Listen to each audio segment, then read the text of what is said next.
Hola, ¿qué tal, Cecilia? Bien. Estamos también con Ernesto Tone, que viene llegando de Portugal. ¿Cómo le va?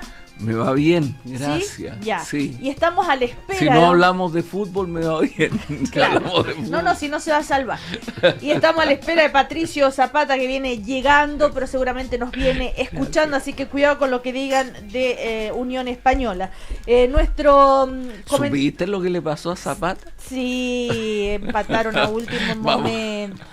Ahí, con O'Higgins, 2-2. Queda No, con Iquique, con perdón. Iquique, sí. No, me equivoqué con la Católica. Ya. Unión Española, que empató con Iquique 2-2, queda sexto en la tabla. Al lado de otro, muy honorable ser sexto. Levante el micrófono, señor. Levante la cabeza, no tenga vergüenza. A Wander, que perdió 2-0.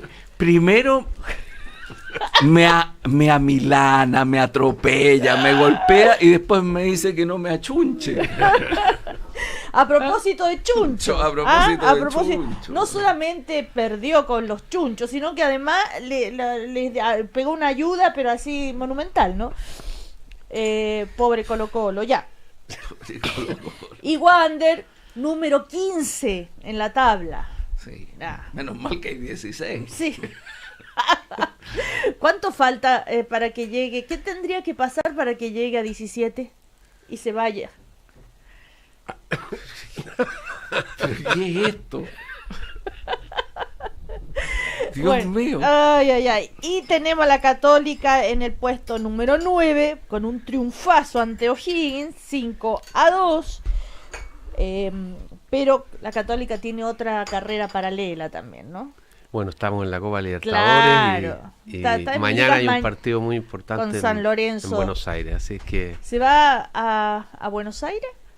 Yo no, Luis pero Larraín, ¿no? desgraciadamente Ya. no puedo ir, pero ahí estamos expectantes a lo que pase mañana. Oye, en en serio, déjame decir Sí. una palabrita sobre el Wander, porque Todavía los hinchas más. estamos muy preocupados.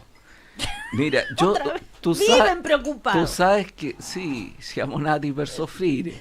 Claro.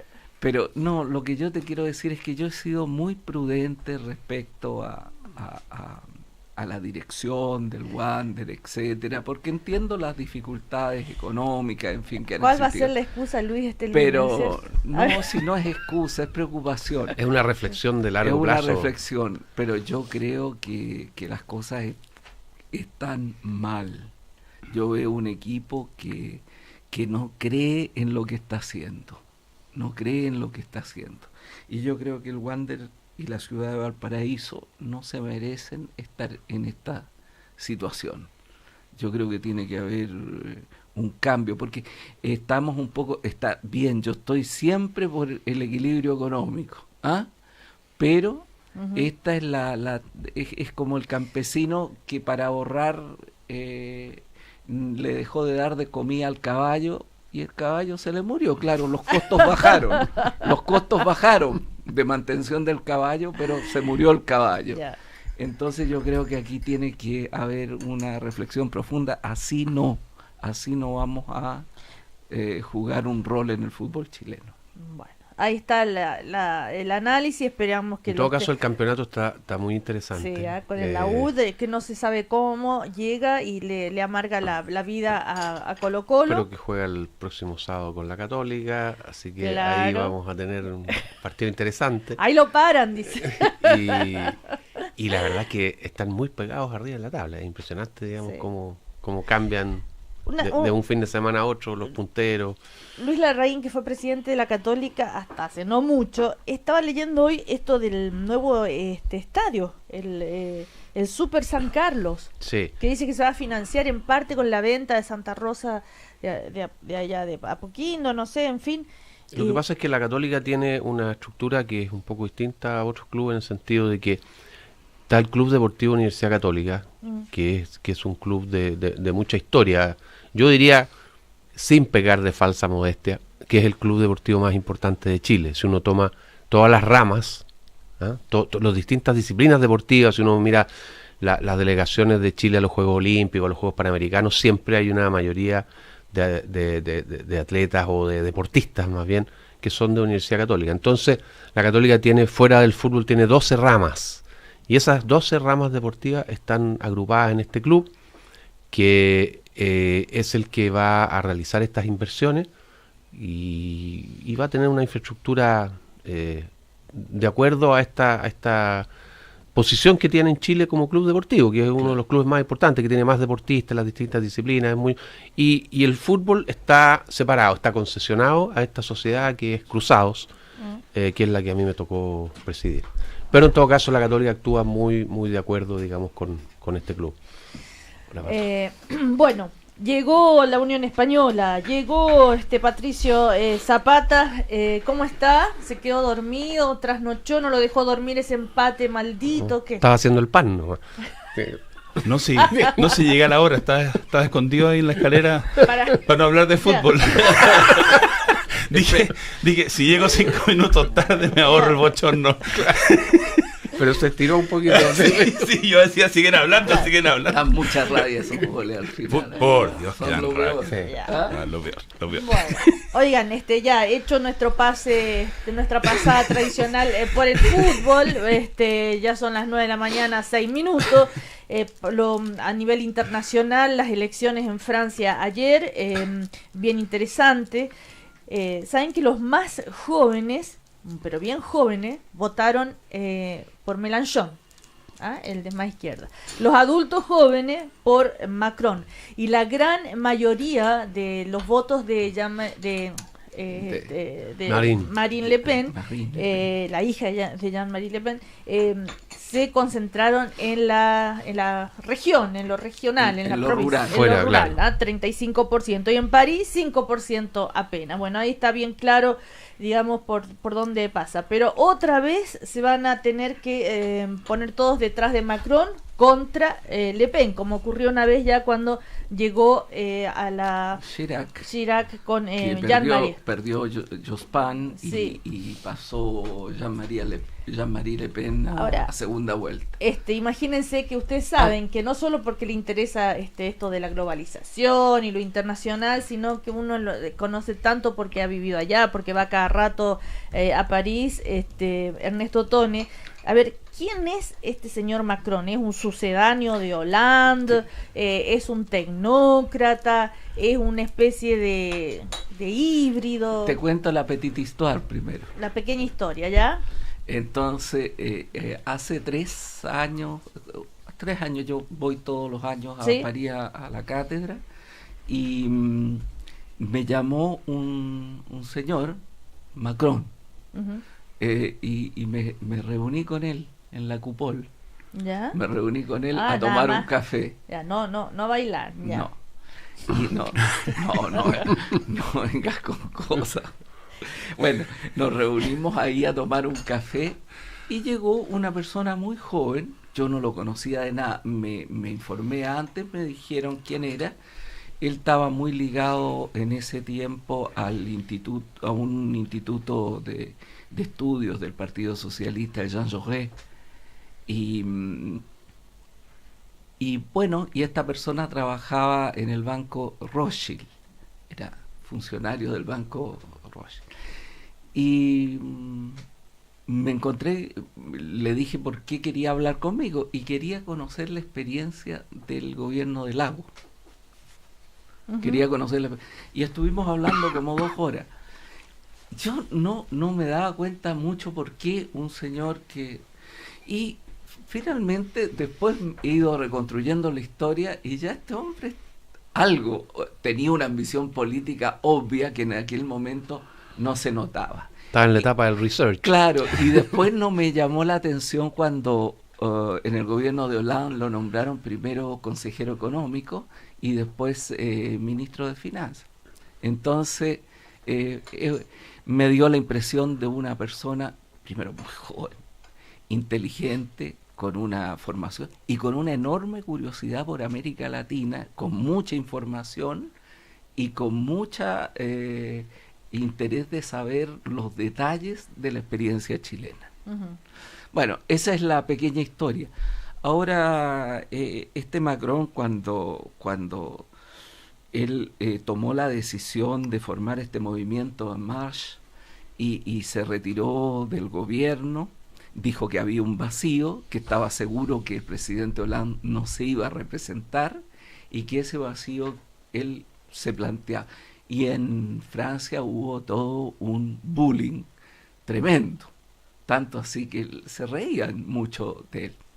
Y el tipo fue conformando un movimiento en torno a él, que yo te diría está conformado de la siguiente manera. Hay un sector de socialistas de orientación más socialdemócrata, conociendo. El Partido Socialista francés no tiene una gran tradición socialdemócrata, es un partido más a la izquierda de la socialdemocracia. Entonces ahí hay un sector, hay sectores también liberales que están con él, y hay mucha gente que llega por primera vez a la política, que están en esos jóvenes adultos, etcétera. Él tiene mucha relación con los medios tecnocráticos,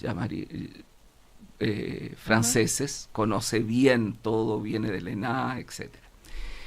Y construyó un discurso que es el discurso contra el inmovilismo francés, que es uno de los problemas serios de la sociedad francesa, una sociedad muy bloqueada, pero bloqueada de izquierda y de derecha.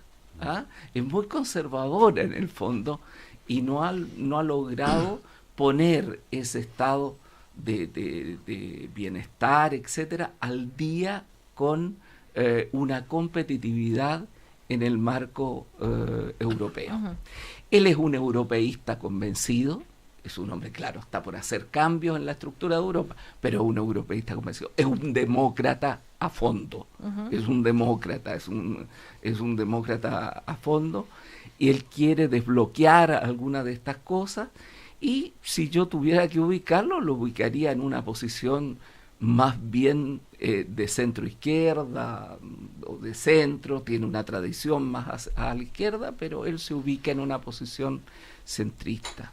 Se unió con Bayrou, que ha sido el candidato tradicional del centro, que antes se aliaba con el centro derecha, que tiene un movimiento, el MoDem, que es un movimiento, digamos, que apoyó a Hollande en la segunda vuelta pasada, y se presenta como una alternativa frente al peligro real en Francia, que es el populismo de derecha, digámoslo. O sea, hay un peligro muy fuerte en Francia de un populismo de derecha que cabalga toda esta sensación de resentimiento que existe en el mundo pero rural. También en esto entiendo yo que en esta elección también surge un populismo de izquierda, que es otra amenaza. Entonces, iba a ir a eso. Ya. El vaciamiento, aquí se produjo lo siguiente, porque Macron ocupó un espacio en el cual el candidato que eligió el Partido Socialista era un candidato que planteó un programa solamente mirando hacia la izquierda, y entonces hacia los verdes, hacia la izquierda, con alguna propuesta extraña para la tradición socialista francesa. Entonces habían elementos yo no diría populistas, hay que ser cuidadoso con las palabras, sino de un cierto síndrome populista. Y naturalmente, ¿qué pasaba? Que la gente que más de un socialismo más ligado a la socialdemocracia, o que mira estos problemas, se vació hacia Macron. Y los otros, bueno, si hay que ser neopopulista, seamos neopopulistas, y se fueron hacia Mélenchon. Y Mélenchon, entonces se vació la votación socialista y obtuvo el 6,3%, que es una votación muy baja para el Partido Socialista, y Mélenchon recogió a toda esa conjugación, y por eso se dio este resultado. Porque también, bueno, Fillon venía muy golpeado, no hizo un mal score Fillon para lo golpeado que estaba, pero también hay gente que se le va, particularmente del voto rural, que se le fue hacia Le Pen, y otro que se le fue hacia Macron, particularmente en los jóvenes adultos que tú señalabas. Entonces es una votación, ahora ya Fillon está apoyando a Macron. Todos, sí. El Partido Socialista va a apoyar a Macron. Mélenchon, mostrando la hilacha, digo yo, se hizo el distraído anoche. Se hizo el distraído porque existe algo en Francia que tú lo conoces bien, que se llama solidaridad republicana, que son los partidos que se sienten primero parte de un arco republicano que no tiene nada que ver con esta visión soberanista, chauvinista, xenófoba que existe en la señora Le Pen, aunque ella lo ha morigerado en algo. Entonces yo creo que en la segunda vuelta efectivamente va a ser Macron el presidente, pero yo les contaré desde allá. Desde París, claro. Sí, Luis Larraín. Sí, yo creo que uno siempre tiene la tentación de tratar de sacar ciertas lecciones para nuestro país a partir de esta experiencia. Yo sé que es complejo porque es un sistema político distinto, pero hay un camino que se está mostrando en Francia que hasta el momento no se había explorado suficientemente en otras partes, y en particular en Chile. Y a ver, si aceptamos que en la izquierda hay un tema de identidad, de hacia dónde quieren ir. El otro día yo escuchaba a Fernando Atria que dijo una cosa que parece bastante impactante. Dijo: nosotros no tenemos una alternativa para reemplazar al sistema capitalista. No la tenemos. Solo sabemos la dirección en que hay que moverse, pero no tenemos.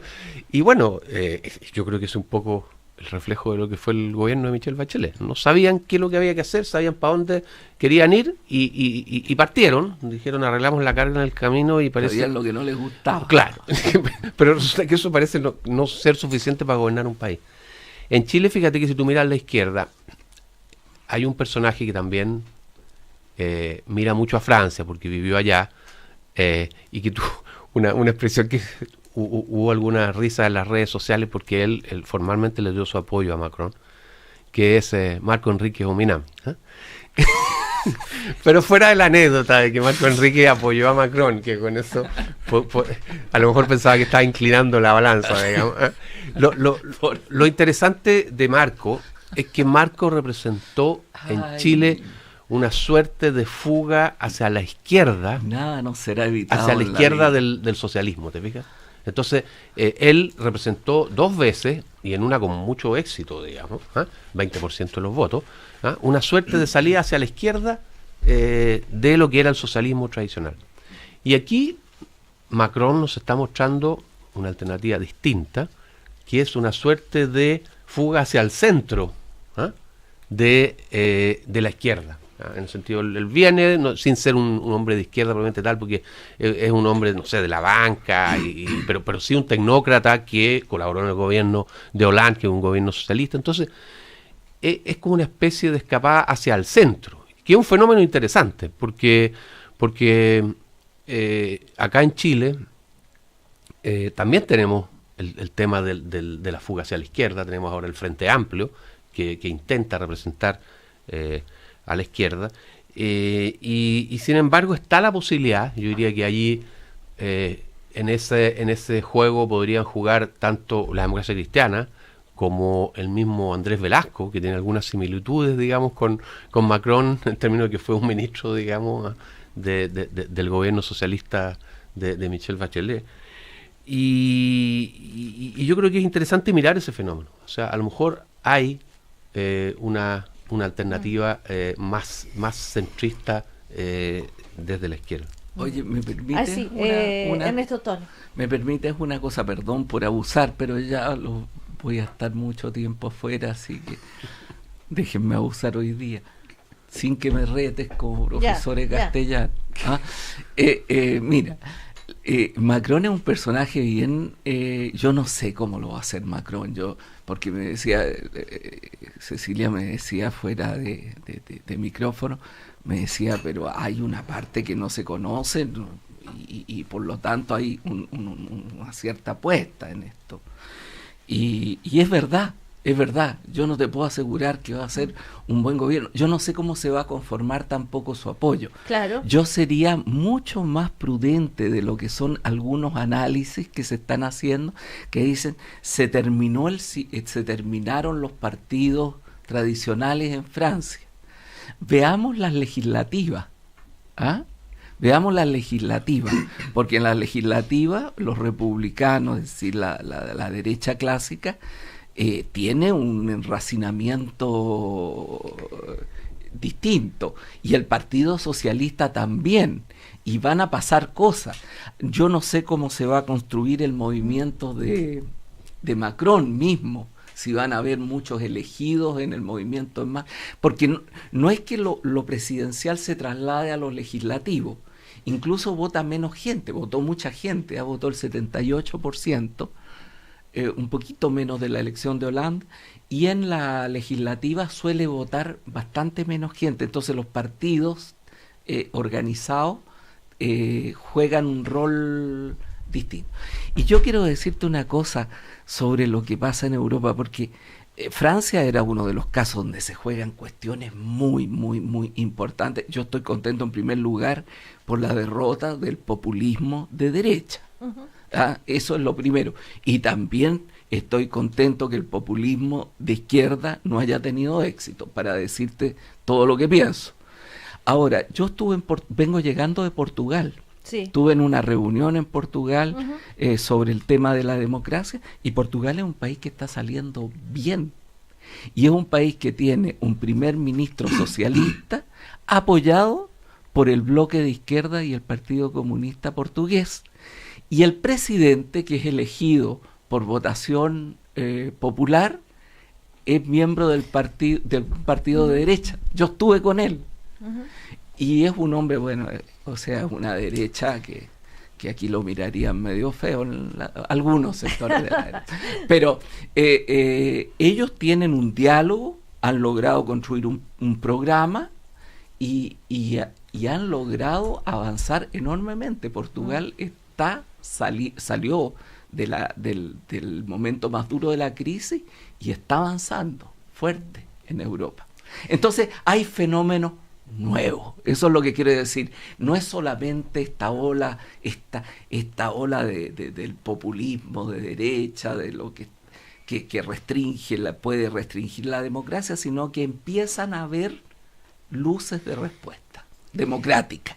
A propósito de Mélenchon, él dijo que va a consultar a su militancia sobre si apoyar o no al socioliberal, como le llaman ellos, a Macron, o sea, si le va a preguntar a la militancia qué va a hacer. En todo caso, ojalá que no le pida la opinión a su amigo Maduro, que es muy amigo, y ojalá que no le pida la opinión tampoco a Pablo Iglesias de Podemos, que lo llevó a pasear a París a ver si... Ya. En todo para caso, que sepamos de quién estamos hablando, digamos. Pero Mélenchon lleva años en la escena política francesa. Sí, y él fue socialista. Claro, desde una izquierda que se supone más pura, digamos, como dicen ellos. Pura, sí, eso. Es que yo le tengo mucho miedo a la pureza. Sí. La virginidad me provoca problemas. Los fanáticos surgen de la virginidad a la pureza. Y acuérdate como le decían a Robespierre, el incorruptible. Sí. Patricio Zapata. O sea, lo primero, la política francesa siempre ha ejercido una influencia y una fascinación sobre nuestra propia vida política. Entonces no es artificial ni artificioso que, no sé, en un programa como este le dediquemos todo este rato. Ya incluso en el siglo XIX era bien evidente cómo las cosas que pasaban en Francia tenían un impacto y una réplica en nuestra política. El liberalismo del 48, el radicalismo, el catolicismo francés de principios del siglo XX, Charles Péguy, Mounier, Maritain. O sea, esto de mirar a Francia desde Chile no es una cosa, a mi juicio, digámoslo, que no tenga una historia y un sentido. Yo que destacaría, porque creo que Ernesto ha hecho un súper completo análisis, yo destacaría un par de cositas muy breves. Primero, observar cómo la política tiene un dinamismo y que las encuestas a veces son superadas por la realidad política. Incluso encuestas buenas, como son las encuestas que se hacen en Francia. Durante 2 años consecutivos, todas las encuestas le daban a Marine Le Pen el primer lugar en la primera vuelta. La colocaban en 25, 28, durante 2 años seguidos. Terminó segunda. Y aunque ayer haya tratado de mostrar una cara victoriosa, ella sabe perfectamente bien, y la gente que sigue la política francesa sabe que haber llegado segunda es una derrota. Macron, hace un año, no existía para las encuestas. Hace 1 año y medio no existía para las encuestas. Y terminó primero. Ese es un dato que hay que tener en cuenta y claro, Luis me puede decir esto es para hacer reflexiones internas, pero es efectivamente así. Y lo segundo es que cuando los partidos políticos se equivocan en la selección de sus candidatos, se producen consecuencias. A mí me alegró que la derecha francesa en su primaria dejara fuera a Sarkozy. Yo creo que Sarkozy era una mala solución, entre otras cosas porque él quería ir a competirle el voto duro a Marine Le Pen. Claro. Pero ojo, la derecha francesa no solo se equivocó eligiendo a Fillon porque él tenía un cadáver en el closet, que después nos enteramos que le entregaba unas platas a su señora y a sus hijos para que hicieran una asesoría verbal, diríamos nosotros. Lo peor era que después le pedía la plata. Claro. No, pero además yo creo que se equivocaron además, porque yo creo que al elegir a un candidato que se presentó como un candidato de derecha liberal bien radical, él hablaba de Margaret Thatcher, hablaba de Ronald Reagan, entonces de alguna manera le dejó un espacio de centro a Macron.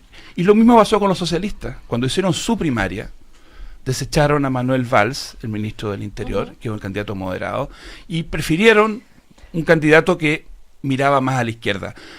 Cuando la derecha y la izquierda dejan vacío un espacio en el centro, pasan cosas como las que pasaron. Una candidatura que termina con un 25% de los votos, 24% de los votos. Yo creo que hay también una reflexión interesante. ¿Qué es lo que quiere ser uno como partido? Y para terminar, lo último, Cecilia, efectivamente hay un asunto importante con la socialdemocracia europea. Lo que pasó con el Partido Socialista es muy fuerte, un 6,3%. Este es el partido de François Mitterrand, el partido que ha gobernado Francia 25 años, los últimos 40 años, 6,3%. Lo que va a pasar en un mes más con el Partido Laborista inglés, muy probablemente, es que va a recibir una paliza, una paliza monumental, y puede que llegue a tener menos diputados de los que obtuvo en su peor momento bajo Margaret Thatcher, el año 1983. Entonces hay una búsqueda de identidad, de posicionamiento de la socialdemocracia, y a veces las decisiones que se toman tienen estas consecuencias, se alejan de los electores y reciben derrotas muy duras. Bueno, ahora lo interesante, y podemos seguir hablando y pueden seguir leyendo, es esta tendencia a querer salirse de Europa, de la Unión Europea, el Brexit, que va a ser legitimado si es que por las próximas elecciones seguramente, y estos puntos en común que tiene, ¿no es cierto?, la ultraderecha y Mélenchon, de también no querer salirse de la Unión Europea, así que una de esas se podría haber vivido el Frexit. Exacto, ese era un temor, por eso claro.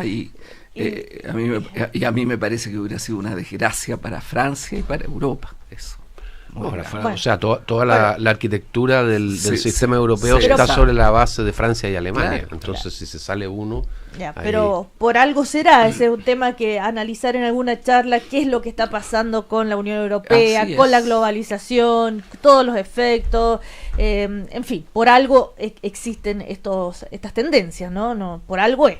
Y lo mismo si pensamos en lo que pasó en Estados Unidos con esta tendencia al nacionalismo, al proteccionismo, en fin. Bueno, todos vamos a ir a comerciales y nos vamos después a lo que pasa en Chile. Todos quieren tener una aventura con la nueva Amarok de Volkswagen porque se renovó y ahora es más atractiva que nunca, con motor 2.0 turbodiesel, una caja automática de 8 velocidades, entre otras características. Conócela en Volkswagen.cl. Seguimos a la vuelta entonces con Ernesto Tone, Luis Larraín y Patricio Zapata.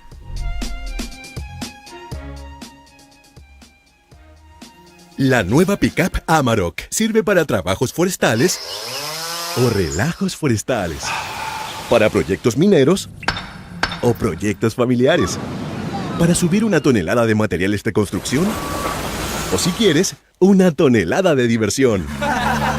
Todos quieren una aventura con la nueva Amarok y todos quieren aprovechar sus bonos desde 1 millón durante todo abril. ¡Apúrate! Tu oportunidad para vivir la aventura es ahora. Volkswagen. Los académicos de la Universidad Alberto Hurtado combinan docencia con investigación. Además de ser voces vigentes en el quehacer público, investigan y generan conocimiento relevante al servicio de nuestros estudiantes y del país. 87% cuenta con estudios de posgrado en las más prestigiosas universidades de Chile y el mundo. Bienvenido a Pensar. Posgrados UAH, Universidad Alberto Hurtado, acreditada por 5 años en las 5 áreas. Mamá, tengo algo muy importante que preguntarte. ¿Sí? ¿Sabes lo que significa tu nombre? Ay, mi amor, no me acuerdo. Alicia es un nombre griego y significa sincera, la verdadera, la que defiende y protege. Ay, qué lindo. ¿Y por qué es tan importante para ti? Porque Alicia es el nombre de tu futura nieta. No. Mamá, vas a ser abuela. No te puedo creer, estás embarazada. Sí. ¡Qué emoción más grande, mi amor! Mantén tu corazón preparado para grandes emociones. Cardioaspirina ayuda a prevenir infartos al corazón en personas con factores de riesgo cardiovascular. Cardioaspirina es de Bayer. Si es Bayer, es bueno. Para que la benzina baje de precio tiene que bajar el dólar, disminuir la demanda internacional, que el almacenamiento, distribución, transporte no presenten alzas y que los impuestos y cargos no se eleven. O pagar con tu tarjeta de crédito BCI. Si quieres ahorrar en benzina, paga con tu tarjeta de crédito BCI. Inscríbete en bci.cl y ahorra 50 pesos por cada litro de combustible, pagando con tu tarjeta de crédito BCI los días sábado y domingo. Hay solo 30.000 cupos. BCI, somos diferentes. Infórmese sobre la garantía estatal de los depósitos en su banco o en www.sbif.cl. La Libertadores se vive al aire libre. Luego del empate en San Carlos, este martes, el cuadro cruzado viaja a Buenos Aires a cobrarse revancha. Y todo el país atento a una jugada imperdible. San Lorenzo, Universidad Católica. Grupo 4, Copa Libertadores. Martes, 8 de la noche, al aire libre en Cooperativa.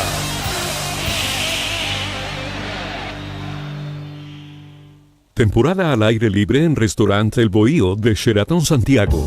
Al almuerzo y cena, ven a disfrutar de la más amplia variedad de carnes grilladas y un exquisito buffet. Surtido de mariscos, ceviches y terrinas, quesos y ensaladas, spiedo internacional, shawarma y mucho más, con bebidas sin límite. Y en las mañanas, desayuno buffet todos los días. Restaurante El Bohío de Sheraton Santiago. Reservas al 2-2233-5000 o en sheratonsantiago.com. 9 grados. 9 grados en Santiago. Semana de la Construcción 2017. Para seguir avanzando, en 100 metros, continúe recto por tecnología, gire a la derecha en conectividad, continúe el rumbo en transportes integrados y siga adelante sin detenerse. Porque la forma de desplazarnos está cambiando. Cámara Chilena de la Construcción presenta Semana de la Construcción 2017. Ciudad y movilidad. La tecnología marcará nuestros caminos. Del 8 al 12 de mayo en Casa Piedra. Cámara Chilena de la Construcción. Obra de constructores. Obra de todos. Cooperativa. 26 minutos para las 10. 26 minutos para las 10. Los temas de actualidad sobre los que Chile quiere conversar siguen en Cooperativa, el primer café.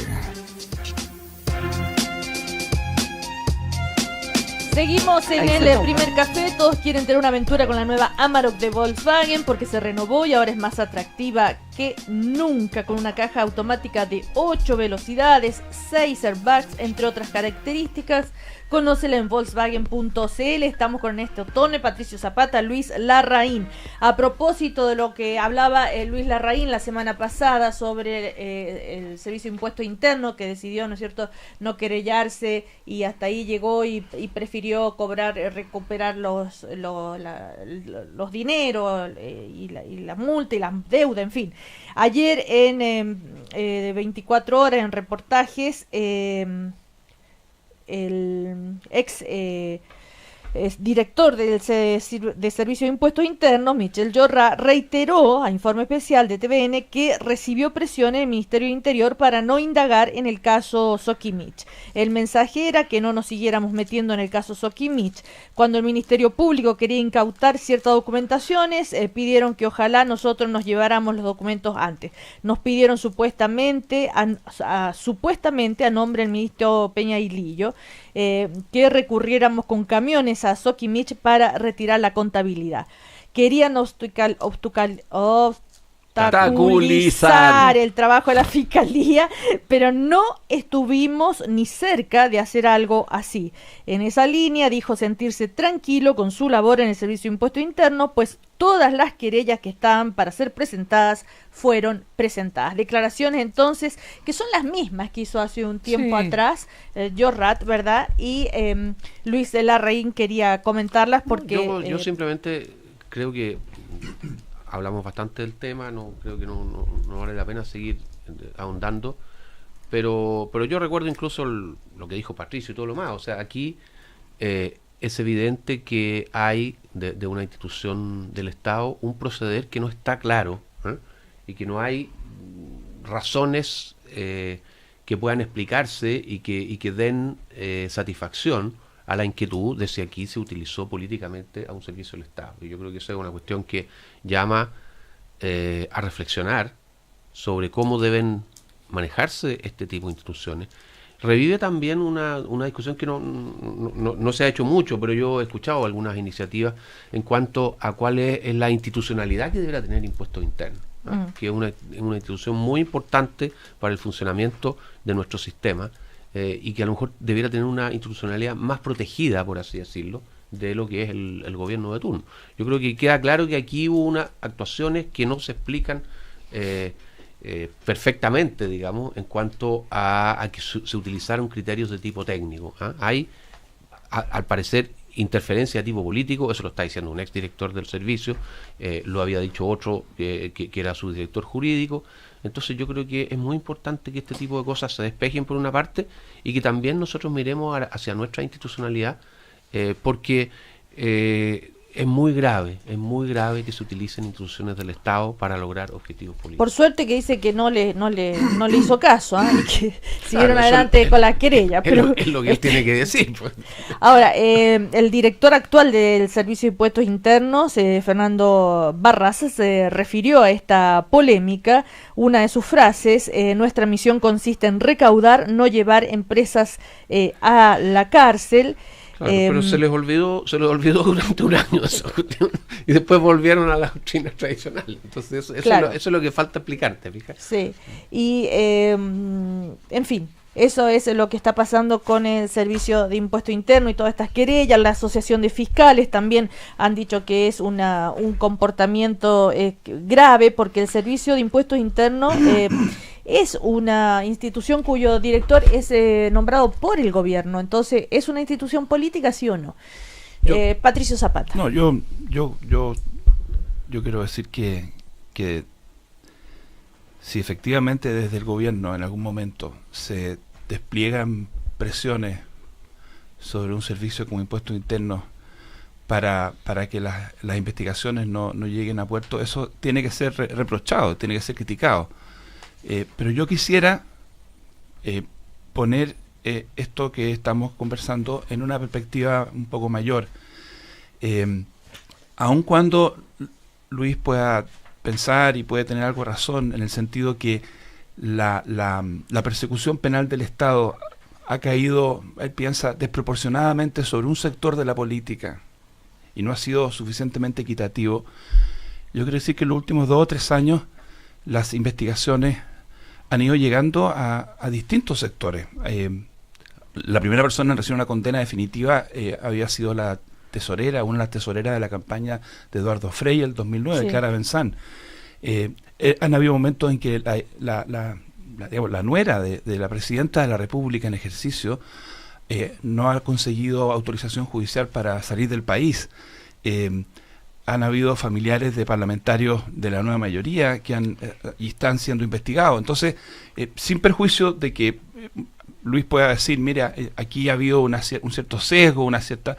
Yo creo sí que este es un país donde los tribunales y los fiscales llevan adelante las investigaciones tocando a personas que tienen poder y que tienen influencia. Entonces, más allá de que a veces uno pueda sentir que algún fiscal evidencia sus simpatías porque está tuiteando mucho y esos tuiteos te muestran un poco cuál es su... Yo quiero decir que de todo este proceso, de 2 o 3 años, yo por lo menos tengo la sensación de que los tribunales y el Ministerio Público actúan con un cierto grado de seriedad, porque, repito, no hay personas que quedan por encima o por fuera del alcance de nuestro sistema de justicia. Y eso, a mi juicio, hay que decirlo, porque han habido condenas, repito, el caso más evidente es el de Clara Benzán. Sí, pero yo tengo una opinión bien discrepante de Patricio. O sea, yo creo que aquí hay una mano que aprieta con una fuerza para un lado y aprieta con mucho menos fuerza para el otro. Clara Benzán es una funcionaria, una tesorera. No tenemos políticos de la nueva mayoría que estén en esa situación.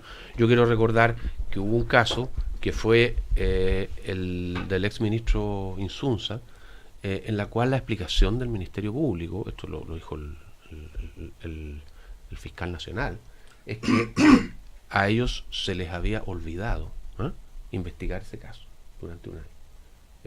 Después se empezó a investigar, pero durante un año se les olvidó, y eso comparado con la diligencia que tuvieron en perseguir a algunos políticos de la UDI que estaban comprometidos con el tema de financiamiento de la política. Entonces yo creo que realmente aquí ha habido una vara distinta, y eso lo dijimos desde el primer día.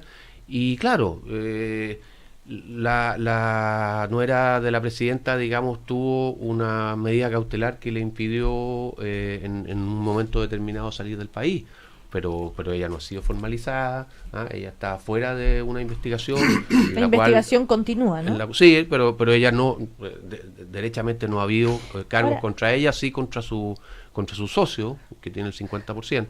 De manera que yo quiero decir, digamos, de que la mano de la ley no ha sido igual para ambos lados. Esa es una opinión.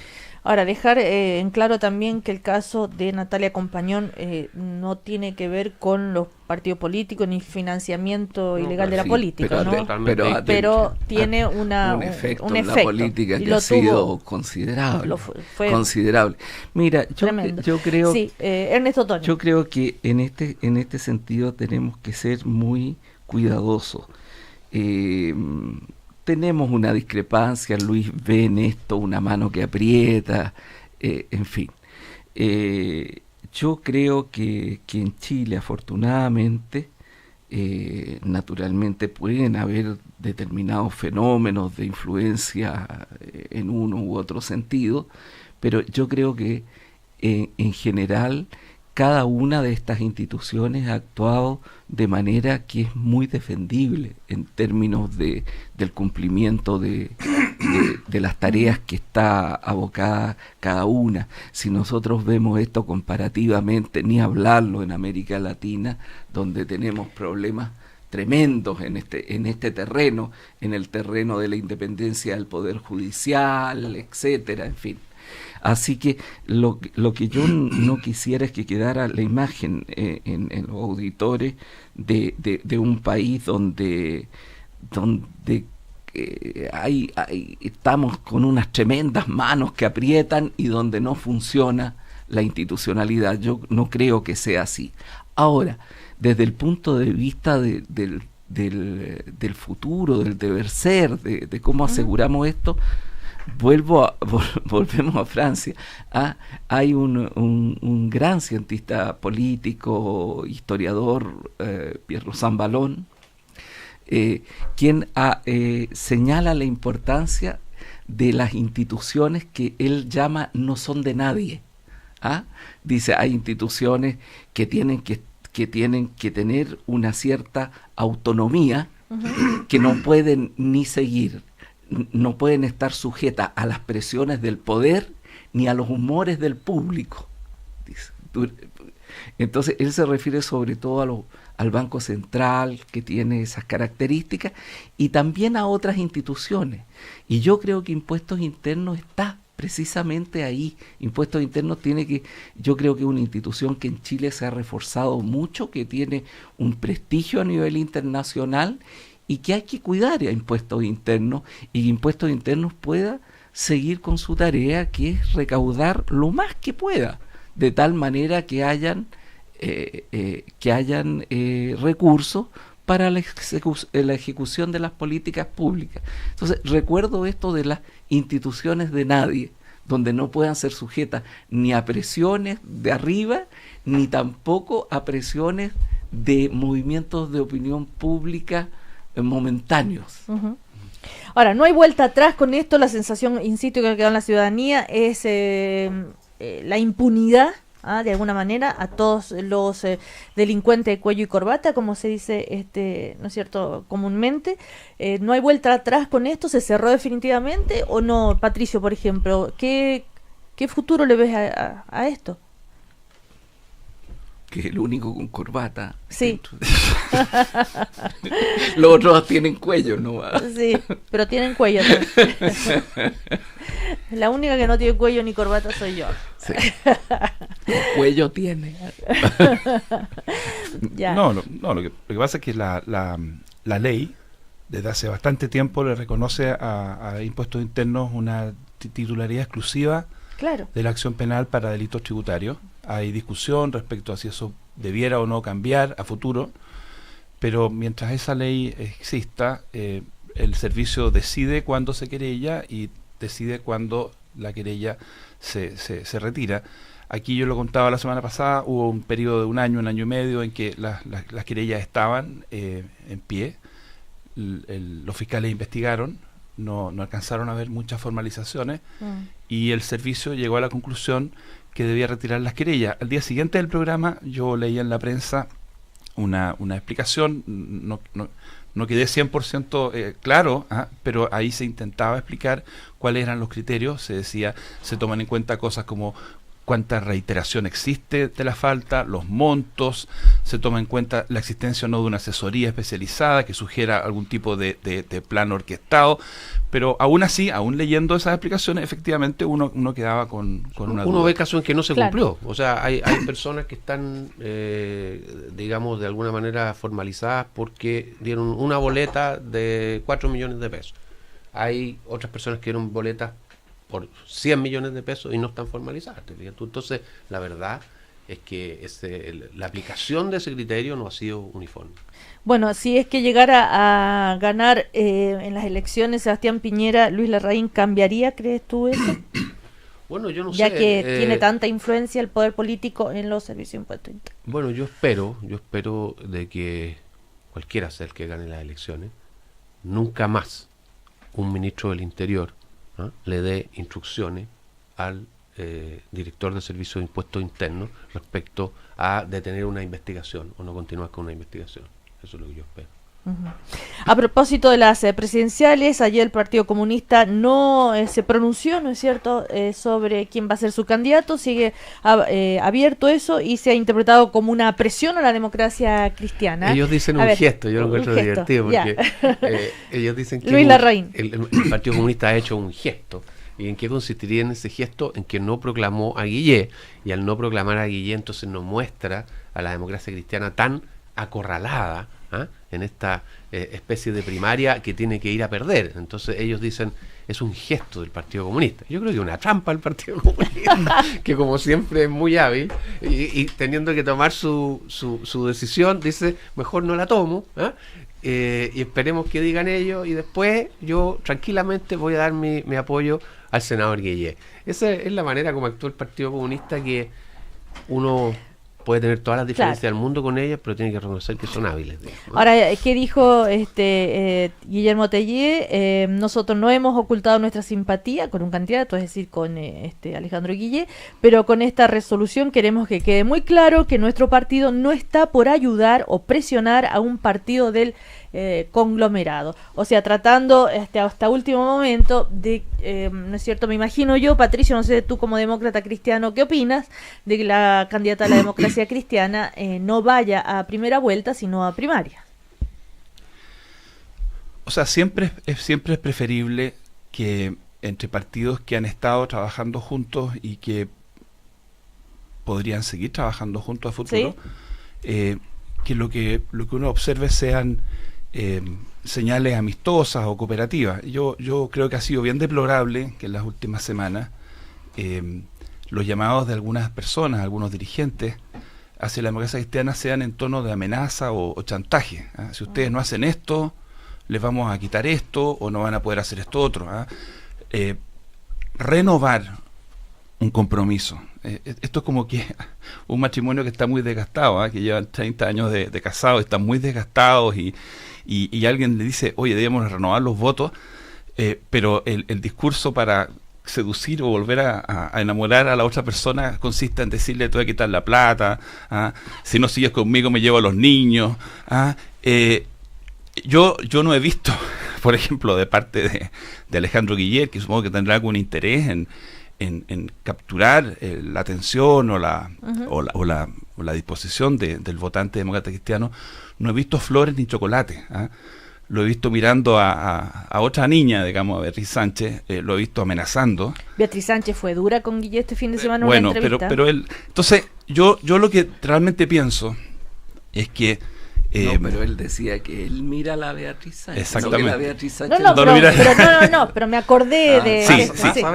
Mira, claro. lo que yo... Eso pasa en las parejas. Lo que yo creo es que de verdad es indispensable que las decisiones se tomen sobre cuestiones de fondo.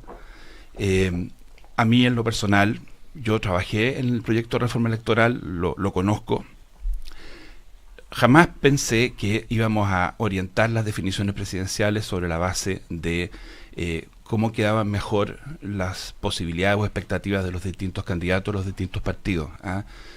Justamente el sentido de la reforma electoral es permitir a las distintas fuerzas políticas actuar sobre la base de ciertas convicciones y no sobre la base del miedo o el pánico a que una negociación parlamentaria adversa signifique la destrucción de un partido. El binominal tenía, algunos consideraban que era una virtud, yo creo que no era una virtud, el binominal tenía el efecto de que obligaba a ir juntos sí o sí. Y se podían estar matando 5 minutos antes de la inscripción, no sé, Pablo Longueira con Andrés Alamán, pero tenían que ir juntos. Y podían despreciar a la unión de centro-centro, pero al final la metían porque esos votitos... Y eso tenía un efecto, a mi juicio, bastante desgastante sobre la política, y la gente miraba desde afuera y decía, ¿qué es esto? Parece ser puro interés lo que los reúne.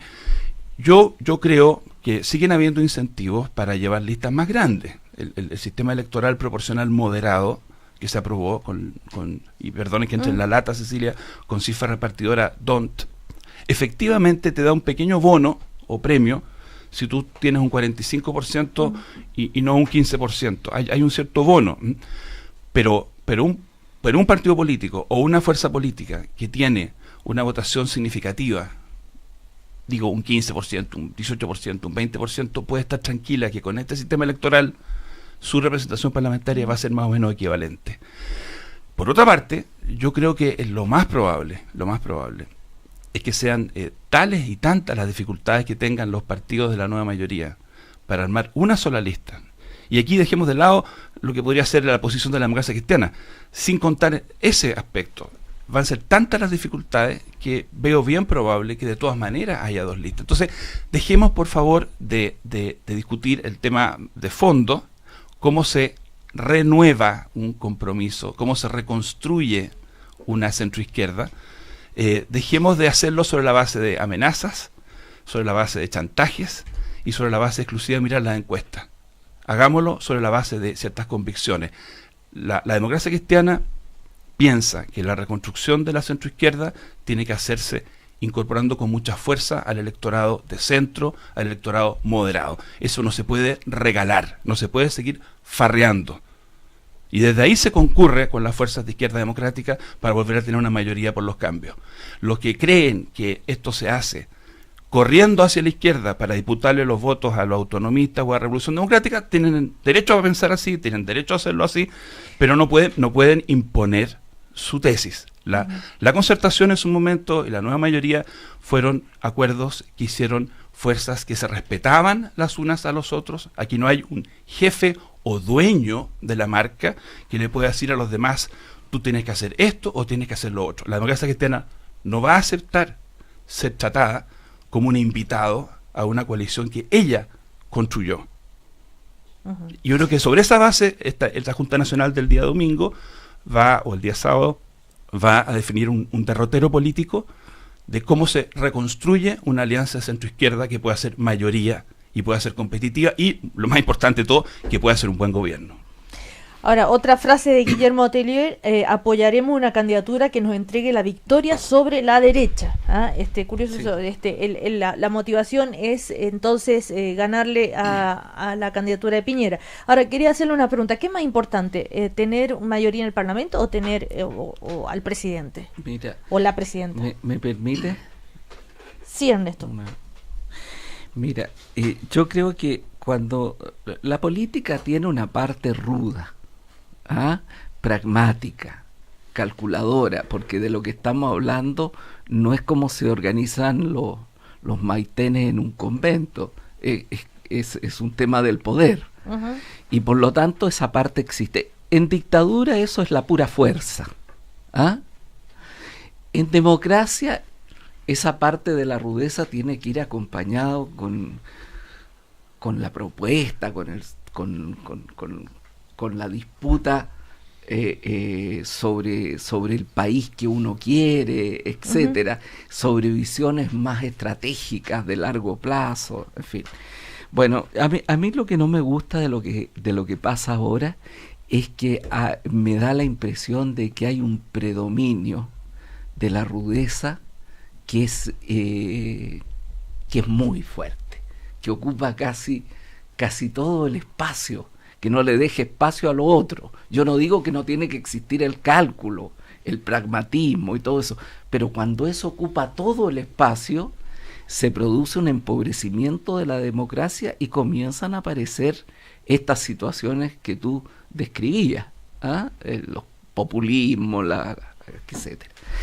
Y yo creo que mucho está pasando de eso en lo que yo veo en la nueva mayoría o en el espacio de la centroizquierda. Veo listas de candidatos, cuántos candidatos saldrían elegidos si vamos solos, si vamos con este otro, cuántos acá, cuántos allá. Incluso el Partido Comunista es pícaro en esto, como decía Luis, que tiene una picardía muy fuerte a su gesto, pero todo de lo que se trata todo. Y los muchachos del Frente Amplio también tienen estas costumbres, no son virginales, ¿no son puros? Esto, no son puros y vírgenes, lo que a lo mejor es mejor, pero también tienen sus cuitas y sus cosas y son animales de poder. Entonces yo creo que el exceso de esto y la ausencia de todo horizonte ideal no ayuda, porque te puede salvar en el momento próximo. Pero no. Ahora, yo creo que eso ayuda a lo que tú dices, porque si todos estos cálculos parlamentarios son tan centrales es que tú tienes dudas si puedes ganar la presidencial. O sea, debilita tus posibilidades en la presidencial al final, yo creo. Comentarles la encuesta Academ, como todos los lunes, sigue más o menos igual. Sebastián Piñera sigue liderando en intención de voto espontáneo con 23%, seguido por Guillé con un 17%, más atrás está Beatriz Sánchez 6%, Sandón 4%, Carolina Goy 2%, Parisi 1%, Felipe Cast 1%. Y entre los peor evaluados como instituciones, Chile Vamos 21%, menos un punto, los tribunales 20%, bajan 2 puntos, la nueva mayoría 16%, menos un punto, y el Congreso apenas un 12%. Bueno, sí. Yo sé que estamos solo ahora, pero sí. una reflexión Patricio Zapata. Un poco histórica, no sé si puede sonar muy latera, pero en el Chile pre-73 y hasta hace 10 años atrás, las elecciones parlamentarias no estaban calzadas con la presidencial, no coincidían necesariamente. Se hizo una reforma hace unos 10, 15 años atrás para que coincidieran, con una intención que a mi juicio es muy valiosa: tratar de conseguir presidentes de la República que tuvieran mayoría, por lo menos en la Cámara de Diputados. Eso se consigue haciendo coincidir las elecciones, porque se asume que la gente que vota por el presidente A, el mismo día que vota por un diputado, va a votar por un diputado afín, lo que los gringos llaman coattails effect, el efecto en que la capa o la chaqueta del presidente arrastra a parlamentarios de su signo.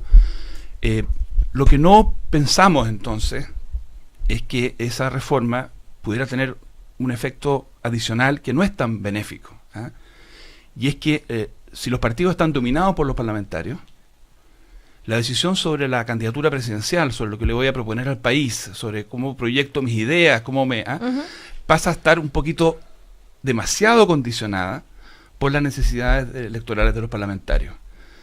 Si los parlamentarios socialistas, por ejemplo, hubieran mirado las candidaturas sucesivas de Salvador Allende, la candidatura del 52, la del 58, la del 64, con una calculadora sobre sus posibilidades, la de Palestro en esa época, la de Aniceto Rodríguez, quizá no hubieran habido candidaturas de Salvador Allende. Si la Falange Nacional o la Democracia Cristiana hubiera pensado cómo nos presentamos ante el país con Eduardo Frei el 58, y eso hubiera tenido que ver con cómo vamos los diputados en esto, entonces yo creo que es súper importante que esta buena idea, hacer calzar la elección presidencial con la parlamentaria, no signifique que los partidos renuncien a su capacidad de proponerle al país una propuesta. Y en una de esas, esa propuesta saca un 5%, un 6% ahora, pero eso es lo que permite después crecer. Y yo a veces cuando miro, por ejemplo, comillas, entusiasmo con que la UDI apoya a Piñera, yo me pregunto, ¿cuánto de ese entusiasmo es que genuinamente lo ven como alguien que proyecta su ideario, el ideario de la UDI, o resulta que para los parlamentarios de ese partido es impensable ir a una elección compitiendo contra Sebastián Piñera? Y yo digo esto, no quiero hablar sobre la UDI, en la Democracia Cristiana me parece súper importante que los parlamentarios de nuestro partido Demócrata Cristiano, cuando decidamos qué es lo que vamos a hacer en los próximos 10 años como fuerza política que quiere proyectarse, coloquemos en un primer lugar qué propuesta queremos hacer al país.